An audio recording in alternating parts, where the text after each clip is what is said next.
बिस्मिल्लाहिर्रहमानिर्रहीम। अस्सलाम वालेकुम। 29 मार्च का आगाज़ हो गया है बुध के दिन का, लेकिन बात करेंगे 28 मार्च की जो समाअत थी सुप्रीम कोर्ट ऑफ पाकिस्तान के 5 रुकनी बेंच की। ये दूसरी समाअत थी जो इलेक्शन कमीशन ऑफ पाकिस्तान ने 23 मार्च को इलेक्शन की तारीख को तब्दील किया और 30 अप्रैल से 8 अक्टूबर जो है वो इलेक्शन की तारीख मुकर्रर की। 5 रुकनी ये बेंच है। Chief justice Pakistan justice Umar ताब साहब इसकी सरबराही कर रहे हैं। इजाजुल एहसन साहब, मुनीब अख्तर साहब, अमीनुद्दीन खान साहब और जमाल खान मंदोखिल साहब इस बेंच का हिस्सा हैं। मैं बस बुलेट पॉइंट्स आपके सामने रखूँगा। वैसे तो ये कोई 4 घंटे की समाअत थी, बहुत कुछ था इसमें, लेकिन जल्दी जल्दी रखता जाऊंगा पॉइंट्स आपके सामने, क्योंकि वो सारा बताऊंगा तो वो बहुत लंबी प्रोसीडिंग हो जाएगी। बस रेलिवेंट चीज़ें, या बहुत इंपॉर्टेंट, रेलिवेंट तो नहीं, रेलिवेंट तो बहुत सारी चीज़ें थी, लेकिन बहुत इंपॉर्टेंट चीज़ें आपके सामने रखता हूँ, क्योंकि आजकल हेक्टिक रूटीन है, इतना मुमकिन भी नहीं होता कि वो सारी चीज़ें आप सामने रखें।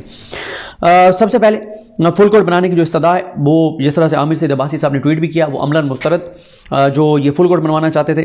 दूसरा मामला जिस पे मैं इससे पहली वीडियो में तफसील से बात कर चुका हूँ कि जमाल खान मंदोखिल साहब ने कहा कि ये 4-3 का मामला है या 3-2 का मामला है, ये हमारे इंटरनल मामला है, इसमें आप ना पढ़ें।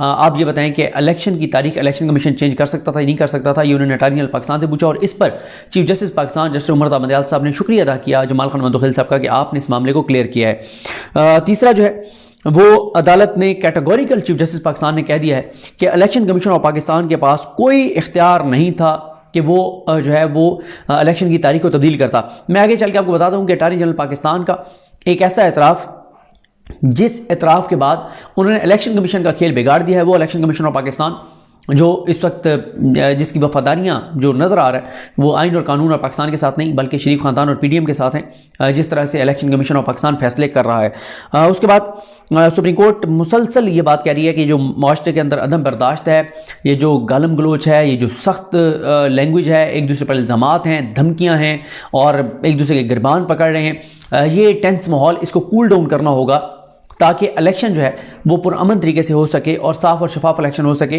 और तमाम पार्टीज़ और हुकूमत दोनों जो हैं वो पीछे हटे, थोड़ा सा माहौल को इस तरह का बनाएं, साजगार बनाएं कि इलेक्शन हो सकें। उसके बाद काबिल समाअत होने पे, ये जो दरख्वास्त काबिल समाअत होने पे एतराज़ात वो भी मुस्तरद कि वो जो कह रहे थे जी काबिल समाअत नहीं है। उसके बाद एक और सुप्रीम कोर्ट ने चीज़ वाज़ेह कर दी है, इजाजुल एहसन साहब ने भी इस पर रिमार्क्स दिए। Election commission of Pakistan election programme change कर सकता है, इलेक्शन शेड्यूल चेंज कर सकता है, इलेक्शन की तारीख तब्दील नहीं कर सकता। उसके बाद ये भी मुनीब अख्तर साहब ने कहा कि इलेक्शन कमीशन ऑफ पाकिस्तान को हर वक्त जो है वो तैयार रहना चाहिए जब भी इलेक्शन की ज़रूरत पड़े, क्योंकि उसमें लिखा हुआ है आइन में कि अगर कोई असम्बली तहलील करना चाहता है करे, जब तहलील होगी तो उसके बाद इलेक्शन होंगे, तो इसलिए इलेक्शन कमीशन ऑफ पाकिस्तान को हर वक्त तैयार होना चाहिए। बैरिस्टर अली ज़फ़र साहब के बहुत से दलाइल मैं स्किप कर रहा हूँ, मैं सिर्फ 2-3 चीज़ें आपको बताऊँगा, बाकी तो उनके बड़े अच्छे वैसे दलाइल थे कल भी आज भी, लेकिन क्योंकि हमने शॉर्ट बात करनी इसलिए मैं उनको स्किप कर रहा हूँ। लेकिन उन्होंने ये ज़रूर कहा कि अगर सुप्रीम कोर्ट ऑर्डर देती है और इदारे कहते हैं जी हम नहीं सिक्योरिटी दे सकते, पैसे नहीं दे सकते, तो इससे तो फिर अनार्की होगी। और अगर इदारे ये कहते हैं, कोई भी चाहे वो फाइनेंस वाले हैं, जो भी ये बात कहते हैं, तो उस पर आर्टिकल 5 जो है वो उसका इतलाक़ होता है और इस मामले को अदालत को देखना चाहिए कि आर्टिकल 5 कहता है कि रियासत के साथ आपकी वफादारी होगी और उन्होंने कहा कि इसका फिर इतलाक़ जो है वो किया जाए। मुनीब अख्तर साहब ने, जस्टिस मुनीब अख्तर साहब ने ये बात कही कि इलेक्शन कमीशन ऑफ पाकिस्तान को सुप्रीम कोर्ट ऑफ पाकिस्तान में आना चाहिए था। अगर election commission of Pakistan funds मांग रहा था, सिक्योरिटी मांग रहा था, GHQ ने सिक्योरिटी देने से इनकार किया, पुलिस ने पुलिस देने से इनकार किया, फाइनेंस वालों ने फाइनेंस देने से इनकार किया, तो इलेक्शन कमीशन को सुप्रीम कोर्ट के हुक्म पर, सुप्रीम कोर्ट के हुक्म के बाद जो सदर पाकिस्तान ने इलेक्शन की तारीख दी थी, इलेक्शन कमीशन से मुशावरत के बाद इलेक्शन कमीशन ने 3 तारीखें सजेस्ट की थी, उनमें से सदर ने 1 तारीख जो है वो मुकर्रर कर दी थी अप्रैल की। तो इलेक्शन कमीशन को सुप्रीम कोर्ट आना चाहिए था, सुप्रीम कोर्ट को आके बताते और डेक्लेरेशन सुप्रीम कोर्ट देता, सुप्रीम कोर्ट बताता, सुप्रीम कोर्ट कहता जो भी कहता, लेकिन इलेक्शन कमीशन ने ऐसा नहीं किया। उसके बाद ये भी जजेस ने कहा कि मुनीब अख्तर साहब ने भी कहा, इजाजुल एहसन साहब ने भी, कि इलेक्शन कमीशन ने अभी तो 6 माह के लिए इलेक्शन मुलतवी किया है, क्या गारंटी है कि ये 6 साल के लिए कर दें? क्या गारंटी है 60 साल के लिए इलेक्शन ना हो? जो वजूहात बताई जा रही हैं वो वजूहात तो फिर हमेशा से रहेंगी ना, कि जी पुलिस की कमी है, फ़ौज की सिक्योरिटी के इंतजाम, सिक्योरिटी क्योंकि आजकल मामलात ऐसे हैं, फ़ौज नहीं आ सकती, पैसे हैं नहीं, तो ये तो फिर 60 साल ऐसे ही चलते रहेंगे, फिर तो इलेक्शन पाकिस्तान में कभी भी नहीं होंगे। अच्छा, फिर यह भी अदालत में इंकशाफ हुआ कि इलेक्शन कमीशन ऑफ पाकिस्तान ने तारीख अनाउंस करने के बाद, तारीख अनाउंस होने के बाद, यानी अनाउंस तो सदर ने तारीख दी, यानी इलेक्शन कमीशन ने जो शेड्यूल अपने अनाउंस किया, ये सारा कुछ करने के बाद वो इदारों से मुशावरत उन्होंने शुरू की और उन्होंने इदारों से मुशावरत की, फाइनेंस से, GHQ से, इन सबसे, सेक्रेटरी दिफा से, इन सबसे मुशावरत की। उन्होंने डायरेक्शन नहीं दी जो आर्टिकल 220 में वो डायरेक्ट करेंगे, वो हुक्म देंगे कि हमें ये चीज़ें चाहिए, ये नहीं किया उन्होंने। से मुशावरत किया है, लेटरबाजी, चिट्ठीबाजी, गपशप, मीटिंग्स, मुलाकातें, बस ये करके और कहा जी इलेक्शन नहीं हो सकते। उसके बाद ये पॉइंट भी बड़ा आया अदालत के सामने कि 20 अरब रुपया चाहिए सिर्फ इलेक्शन के लिए।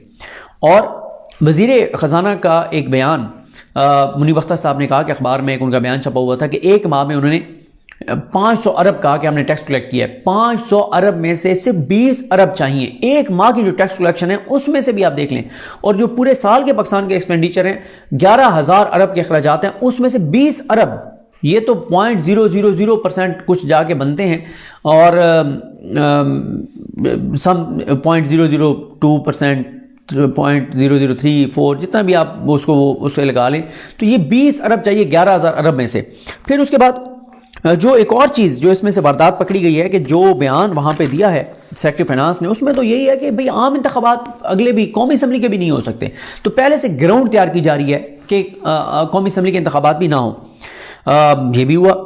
इजाजुल हसन साहब ने कहा कि जो मसाइल अब बताए जा रहे हैं मसाइल तो फिर हो सकता है 2024 तक रहें, 2025 तक रहें, तो फिर आप 2025 में भी नहीं करवाएंगे, 2024 में भी नहीं करवाएंगे, तो ये तो इलेक्शन फिर लामहदूद मुद्दत के लिए और वक्त के लिए इलेक्शन जो है वो मुलतवी हो जाएंगे। चीफ जस्टिस पाकिस्तान ने कहा कि कौमों पर मुश्किल वक्त आता है, आप कट लगाएं, आप हमारी तनख्वाहों पर कट लगाएं आप, लेकिन इलेक्शन जो है वो कराएं। और यहाँ पर मैं आपको बताऊँ, फवाद चौधरी साहब को मैंने ये नहीं पता मुझे किस प्रोग्राम में उन्होंने ये बात की है, लेकिन मैं सोशल मीडिया पे ग्राफिक देख रहा था कि फवाद चौधरी साहब ने कहा कि अगर हुकूमत के पास पैसे नहीं है इलेक्शन कराने, हम टेलीथॉन करने के लिए तैयार हैं, हम पैसे इकट्ठे कर देने के लिए तैयार हैं, ये इलेक्शन करवाएं, ये भागे नहीं इलेक्शन से।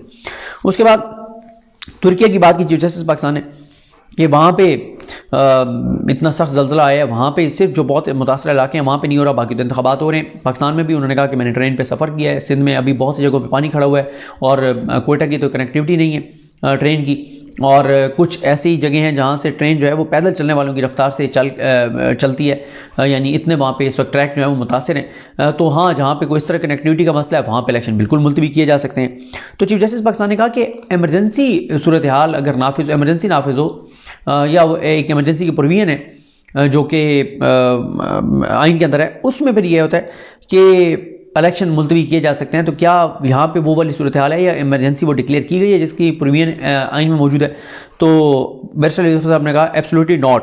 तो चीफ जस्टिस पाकिस्तान ने यहाँ पे कहा ये तो आपने किसी और से कहा था, तो इस पर फिर अदालत में थोड़े से मुस्कुराहटें और कह के आए कि ये तो किसी और से आपने एब्सोल्युटली नॉट कहा था।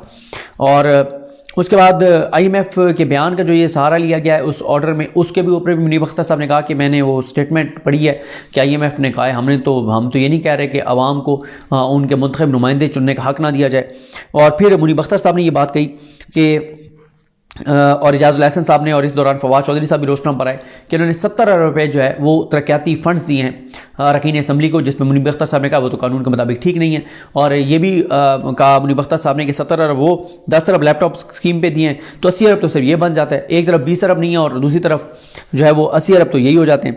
अटॉर्नी जनरल ने कहा कि ये जो तरक्याती फ़ंड्स वाला मामला है ये शायद पुराना मामला है, लेकिन अगर अभी है तो ये मुझे इंस्ट्रक्शंस लेके और आपको बताना पड़ेगा। उसके बाद चीफ जस्टिस पाकिस्तान ने कहा कि ये दहशतगर्दी वाला मामला है, ये 1990 से चल रहा है। और एक और बहुत इंपॉर्टेंट बात की chief justice Pakistan justice Umar ताबदयाल साहब ने कि बेनज़ीर भुट्टो की जब शहादत हुई तो उन्होंने नाम नहीं लिया, उन्होंने कहा एक सूबे में इलेक्शन कमीशन के दफातर जला दिए गए, उनका रिकॉर्ड जला दिया गया, उसके बावजूद सिर्फ 40 रोज़ के लिए इलेक्शन जो है वो मुलतवी हुए थे। तो हमें एक थ्रेश होल्ड जो है वो तय करना होगा, क्योंकि पहली बार सुप्रीम कोर्ट इस मामले का जायज़ा ले रही है इलेक्शन को मुलतवी करने के मामले का। और जो आर्टिकल 254 है उस पर पहले बहुत सी बात हुई, आज भी बात हुई कि आर्टिकल 254 उस वक्त इन्वोक होगा जब कोई चीज़ हो जाएगी, अभी तो कुछ हुआ ही नहीं है, तो आप अभी से उसका सहारा लेके और आप इलेक्शन को मुलतवी करना चाहते हैं। अच्छा, अटॉर्नी जनरल पाकिस्तान के अतराफ़ का मैं आपको बता दूँ, अटॉर्नी जनरल पाकिस्तान के जो अतराफ़ है, मैं जो आपको शुरू में आपको अर्ज़ किया कि उन्होंने खेल बिगाड़ दिया, इलेक्शन कमीशन ने जो खेल खेलना था सारा शरीफ ख़ानदान के लिए।